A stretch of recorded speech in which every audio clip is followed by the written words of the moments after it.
우리는 지난주에 가장 중요하게는 성화가 우리가 기대하는 것 같이 안심과 평화, 만족이기보다 훨씬 갈등을, 의문과 혼란을 야기한다는 걸 보았습니다. 그게 왜 생기느냐 하는 문제에서 진심 얘기를 하게 됐죠. 진심과 책임 사이에 갈등이 일어날 때는 어느 걸 따라야 되는가?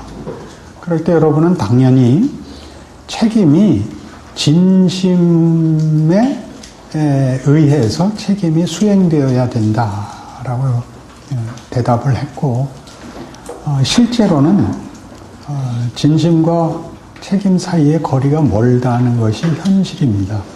그렇게 하고 싶은데 되지 않습니다. 그때 진심을 택하지 말고 책임을 택해라라고 하자, 그건 약간의 위선이 아닙니까? 이렇게 된 거죠. 그죠?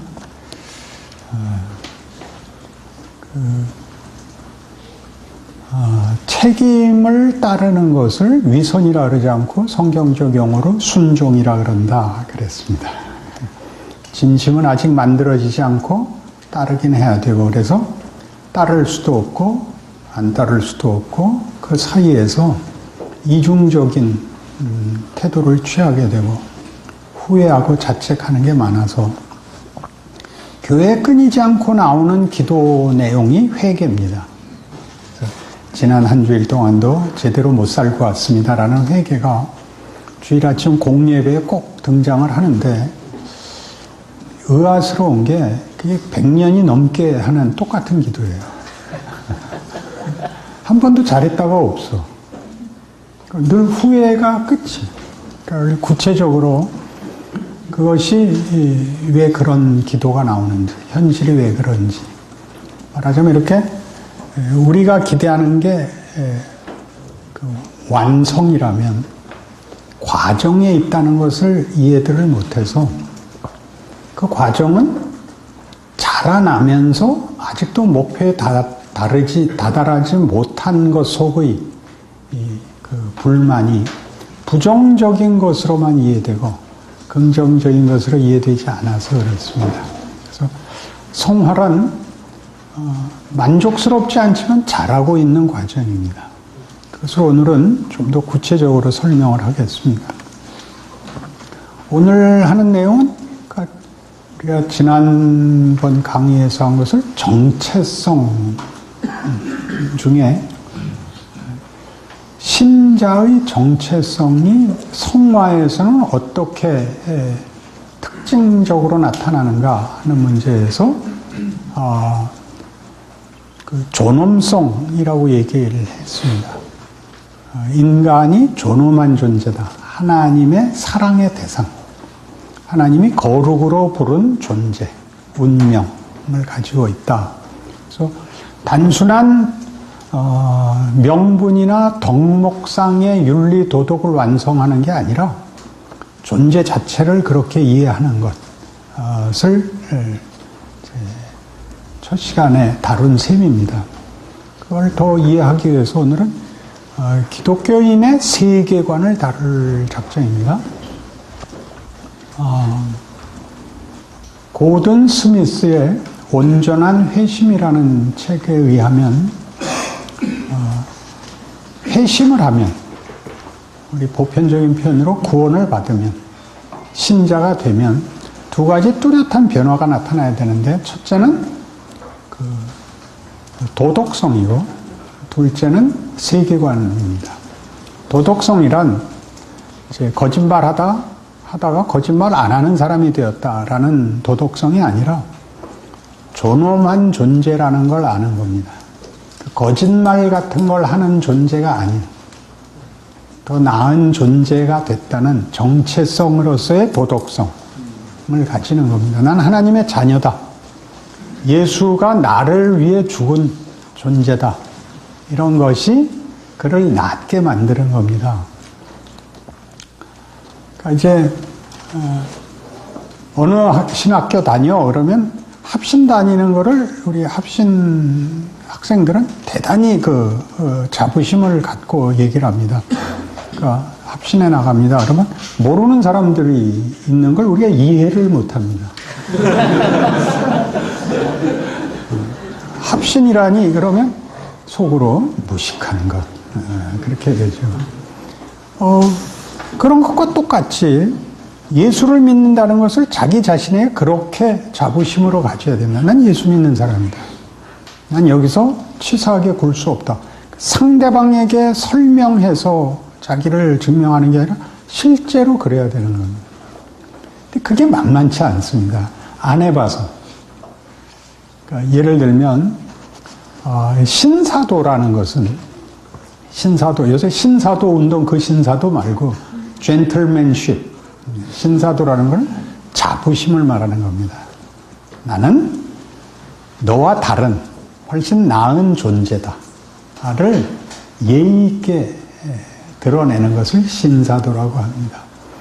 그런 식의 이제 정체성을 가지는 것이죠. 그럼 이런 우월감은 어디서 오는가? 그러니까 우월감이라는 건 조금 세상적인 표현입니다.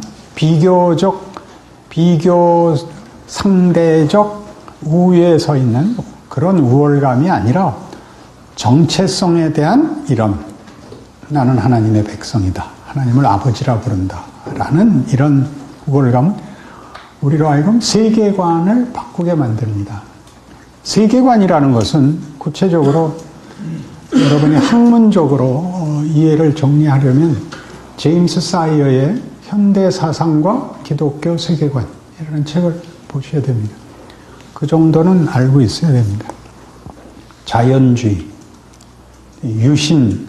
유신론적 세계관, 자연주의적 세계관, 유신론적 세계관. 여기서 유신론적은 기독교 세계관을 말합니다. 그다음에 이신론적 세계관. 그 다음에 동양의 신비주의적 세계관. 대표적인 것이 이렇게 있습니다.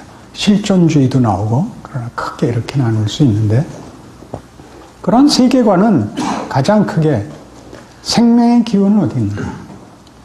가치란 어떻게 만들어지는가? 운명은 어떻게 되는가?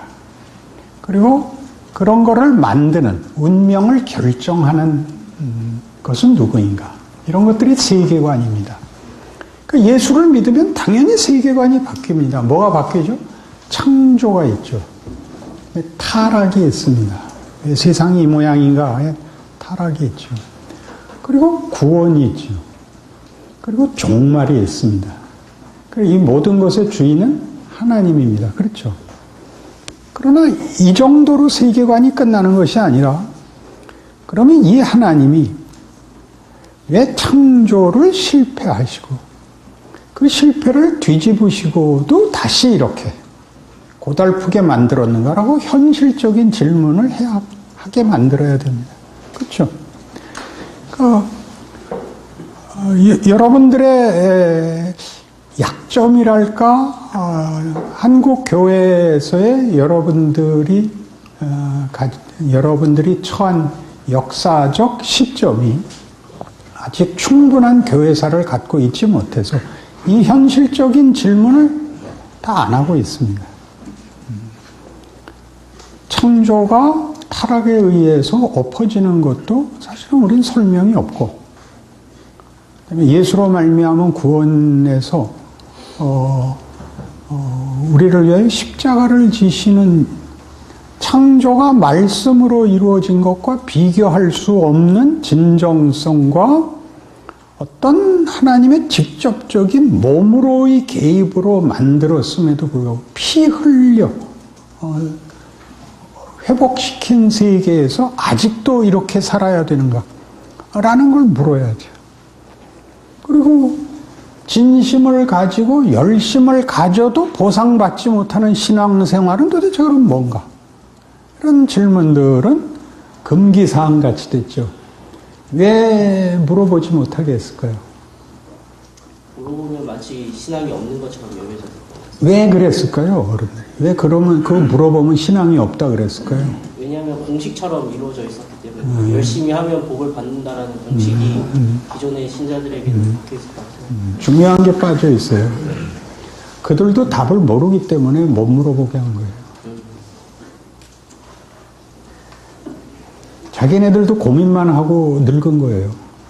근데 그걸 또 물어보는데 미치겠거든요. 그러니까 화를 냈죠.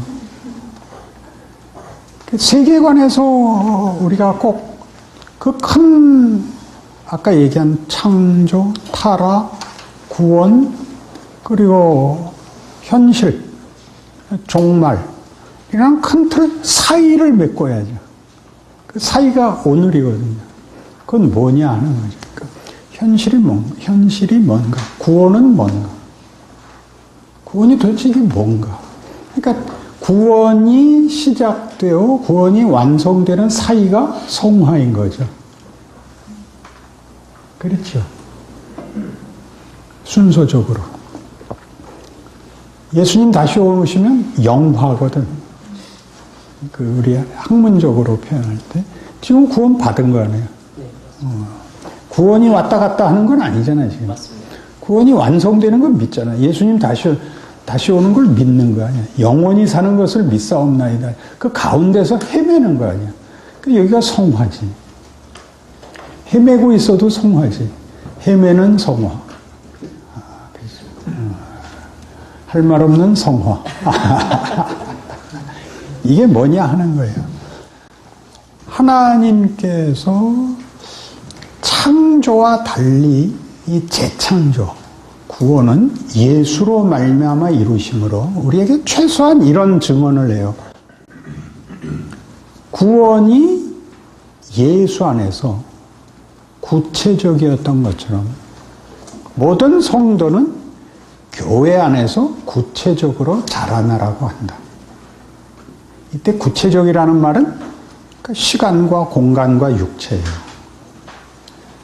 예수님의 구원이라는 것은 예수, 성육신하여 우리 죄를 위하여 십자가에 달려 죄값을 치르시는, 사망을 받아내시는, 그리하여 뒤집어 부활하시는 것으로 몸으로 시간과 공간 속에서 역사적 사실로 실제로 하는 거예요.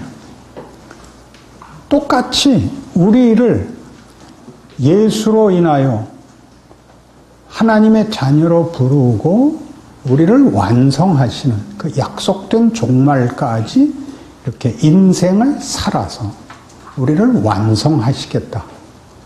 그렇게 얘기하는 것이 교회를 세운 목적이라는 거죠. 그러니 우리도 하루하루를 살아내야죠. 그 하루가 어떻게 일을 하는가, 우리가 기대한 것과 다르다는 것 때문에 놀라지 말고, 다른 것이 어떻게 되는가. 예수 사건만 해도 얼마나 우리의 기대와 예수 사건이 다른가 보세요. 아주 대표적인 걸로 엠마오 두 제자, 엠마오로 가는 두 제자가 예수님 부활하셔서 이제 함께 얘기를 주고받으며 갑니다. 어딜 가느냐? 우리 스승이 메시아라 그래서 우리는 그가 정말 우리나라를 구할 줄 알았는데 죽어버렸다. 그래서 우리는 실망해서 슬픔이 가득 차서 집으로 간다. 그래서 예수님이 야, 이 바보들아. 성경에도 기록됐고 내가 살아생전에 얼마나 너희에게 많이 얘기했느냐. 메시아가 고난을 통하여 그의 영광에 들어가야 한다고 얼마나 많이 가르쳤냐. 그제서야 깨닫지. 똑같지. 예수의 죽음은 제자들이 흩어지고 부인하고 실망하고 였던 것처럼 우리의 성화도 우리의 눈에는 실망스럽고 이해가 되지 않는 것으로 가득 찰 수 있죠. 왜냐하면 상상을 초월하니까. 근데 우리는 단지 하나 구원을 얻었고 고백을 했다는 것으로 그 다음에는 우리의 상상을 넘어서는 쪽으로 가는 것을 다 거부하고 있는 셈이죠. 이 구체적인 인생이 하는 일이 무엇인지 생각할 틈이 없는 거죠. 그러니까 우선 유진 피터슨의 사무엘서 강해라는 책이 있는데 이 책에 이렇게 이제 사무엘 때의 그 왕을 구하는 문제. 하나님이 싫어하세요. 그래서 이 책 122페이지에 유진 피터슨 아주 꼭 기억하셔야 될 신학자예요. 목회자이기도 하고 사무엘한테 백성들이 와서 왕을 달라 그러고 하나님은 싫어하시고 사무엘도 백성들을 말립니다. 이러면 되겠느냐? 하나님이 사무엘에게 나타나서 너를 버리는 게 아니고 나를 버리는 거다. 그러나 그 말을 들어줘라. 그렇게 하죠. 우리의 어떤 행위도 우리를 용서하고 받아주시는 하나님의 은혜의 권능 밖으로 우리를 밀어내지 못한다. 사무엘 이후 약 1000년의 세월이 흐른 뒤에 사무엘이 설교한 것을 예수께서 실현하셨다. 두려워 말라. 그래, 너희는 죄를 범했다. 그러나 죄책감이 너를 무력화하게 내버려 두지 말라. 네 죄가 너를 속여 너 자신을 구원받을 수 없다고 생각하지 못하게 하라. 한시라도 하나님이 너를 포기하셨다고 생각하지 마라. 너를 구원하는 것은 하나님이 하실 일이며 하나님은 결코 포기하지 않으신다.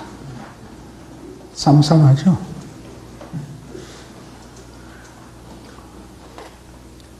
우리가 고민하고 갈등하고 실패한 것은 그럼 무슨 가치가 있을까? 이렇게 이제 따라 들어가야죠. 하나님은 그 구원을 포기하시지 않고 실패하지 않으신다는데 우리 현실은 우리의 기대만 못합니다. 그러면 우리가 기대하는 손쉬운 행복, 만족은 하나님이 생각하는 것과 다른 거겠죠.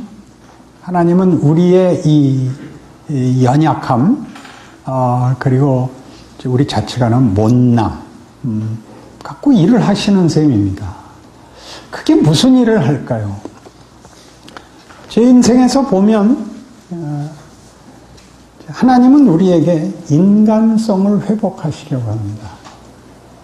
인간성이라는 말은 다분히 이제 좀 휴머니스틱한 표현인데 인간이 인간다워지는 보통 그런 표현일 텐데 성경이 말하는 인간성은 예수로 보이신 것입니다.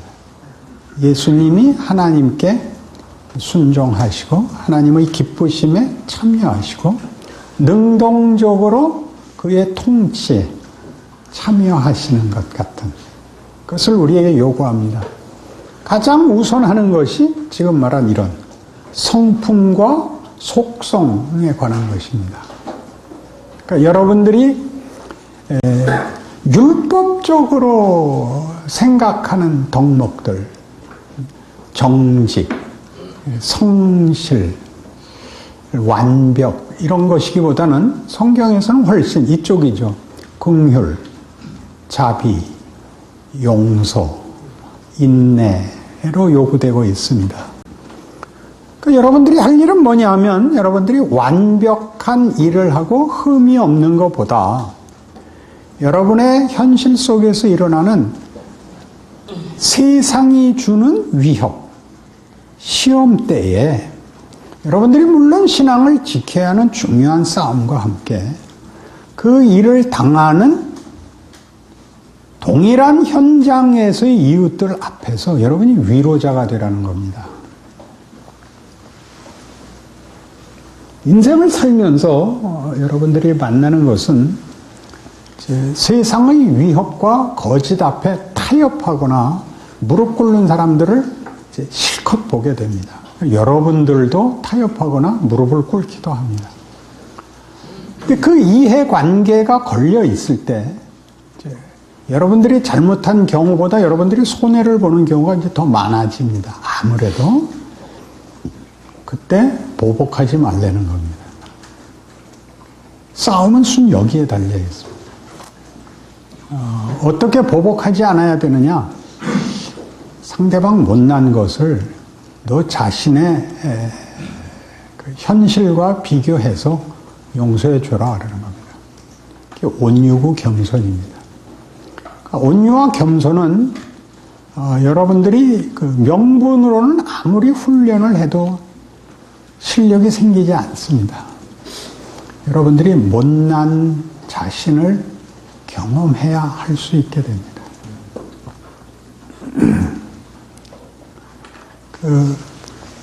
교회 주일학교 수련회 같은 데 가면 지난 한 3, 40년 동안 한국교회가 이제 반복적으로 성령을 구하고 회개하는 기도 운동을 하고 그 열매를 가지고 내려오곤 했습니다. 반복적으로 그랬죠. 되게 강요할 수 없는 거라는 것을 깨닫게 되죠. 회개하고 울고 새 사람이 되어서 내려오는 걸 강요할 수 없는 이유가 뭡니까?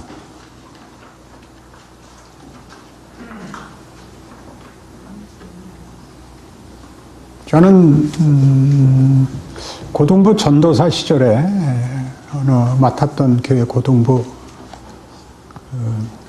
수련회를, 여름 수련회를 시골 학교에 갔는데 고3 학생들이 고3이라는 이유로 안 따라오고 마지막 날 밤에 왔어요. 그러니까 오고 싶은데 고3이 따라올 수 없는 거예요. 체면상, 공부해야 된다는 체면상. 그래서 마지막 날 오는 거예요. 옥수수 사들고 왔어요. 그리고 밤새 자는 애들 괴롭히고 얼굴에 그림 그리고 그렇게 야단 법석을 떨고 밤을 새워 놀더라고요. 그 다음 마지막 날 새벽 기도를 하는데 저 구석에서도 흑 울기 시작을 하더라고요.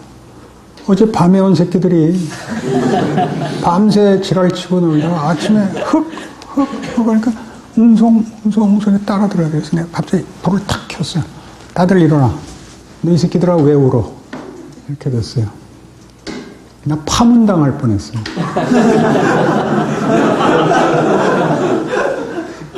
너희 어젯밤에 갖고 실컷 노는 새끼들이 왜 울어? 다 나와봐. 운동장으로 다 나와. 아주 죽여버렸어요. 울지 마. 왜 그랬을까요? 그게 무슨 뜻일까요? 왜 울지 마 그랬을까요? 그렇게 행사 때 한번 울어왔고 현실에서의 모든 의문과 불안을 그걸로 이렇게 땜방하면 안 된다는 뜻이었어요. 현실적인 문제 아니었나요? 못 살 것 같잖아요. 누군 그러고 싶어서 그러겠어요. 현실에선 방법이 없고 수련회라도 와서 한번 울고 가야 그래도 덜 미안하잖아요. 신앙생활 못하는 주제에. 그렇죠? 그런 방법 정도밖에 없었던 거죠. 강하게 내가 반발했던 건 강요할 수 없다는 것은 성령의 사역을 우리가 조종할 수도 없고 가장 큰 이유겠죠. 더 큰 이유는 그거 한 방으로 현실이 해결되지 않는다 때문에 강요하지 말라는 거예요. 그렇죠. 한번 울면 신앙생활이 완성되는 건 없어요. 그건 해야 되는 거예요. 축구 시합을 하면 시작 전에 다 이제 모여서 화이팅 하죠. 목숨 걸고 뛰자. 이건 우리 질 수 없다. 그거하고 경기하고는 다르죠. 경기 중에는 어떻게 해야 돼요? 뛰어야죠. 경기 중에 갑자기 무릎 꿇고 기도를 하거나 어디서 혈서 쓰고 있으면 안 되죠. 그래요, 안 그래요? 그러니 하나님이 우리에게 어떤 경기를 요구하고 있어요. 인생이라는 삶을 요구하고 있는데 그걸 살지 않고, 아시겠죠? 그걸 살지 않고 각오만 하고 울어서 때우고 다른 걸로 대신하는 그런 식으로 하나님이 일하는 현실, 세계관의 중요한 현장을 놓쳐버렸다 이거예요. 그러니까 우리의 현실, 시간, 공간, 나는 하나님 일하심에 있어서 한순간도 어떤 경우도 외면당할 수 없는, 아니 더 적극적으로 하나님이 나에게 요구한 시간이고 현장이라는 그런 생각을 갖는 것이 세계관이에요. 하나님은 오늘 일어난 일들에서 나에게 뭘 하시려고 한 것인가? 그렇게 생각을 해야 돼요. 매일 하지 마세요. 생각 안 하고 가는 거예요. 어느 날 생각하게 돼요. 생각 없이 살다가 벽에 부딪혀야 생각하죠. 그럼 벽에 부딪힌 날 생각을 하세요. 이 일은 뭔가? 하나님 여기서 뭘 하시는가? 나한테 뭘 요구하시는가? 나도 잘하고 싶은데 왜 안 되는가? 잘하고 싶은데 안 되는 거 굉장히 중요해요. 한계를 알아야 돼요. 이 부분을 꼭 기억하세요. 한계를 알아야 돼요. 한계란 뭐죠? 구체적인 존재란 말이에요. 구체적인 존재라는 건 나는 나도 됐다가 너도 됐다가 그럴 수 없다고요. 영화를 보면 어떻게 봐요? 이쪽 편 들었다 저쪽 편 들었다 할 수 있죠. 관객이니까. 그러나 존재하는 나는 나도 됐다 너도 됐다는 안 되는 거예요. 한계는 내가 상대방을 나같이 만들 수가 없다는 걸 아는 거예요. 그러니까 내가 사람들에게 환영을 받지 못하거나 정당한 대접을 받지 못하는 것들에 대해서 나는 왜 이 모양일까라고 돌아왔을 때 내가 모두의 마음에 들게, 나이기도 하고 다른 사람이기도 하고, 내가 나에게 마음에 들고 다른 사람에게도 마음에 들고 하는 위대함이나 훌륭함이나 전능함으로 이렇게 나를 훌쩍 넘어가려고 하는 이 유혹을 차단해야 돼요. 여기가 아주 우리가 제일 많이 틀린데요. 우리가 훌륭해지면 안심과 행복이 다시 찾아오게 되는 거예요. 내가 완벽해지면 안심과 평안이 올 거라고 생각했듯이 훌륭해지면 다시 안심과 행복이 찾아올 거라고 생각하는 거예요. 그렇게 안 하신다는 거예요. 너는 너로 살아라. 그게 우리가 부닥치는 벽이에요. 살아라. 지금은 이게 뭡니까? 그래, 거기서 너 울어라. 울어라. 그 벽 꼭대기에 서서 태극기 휘날리지 마라.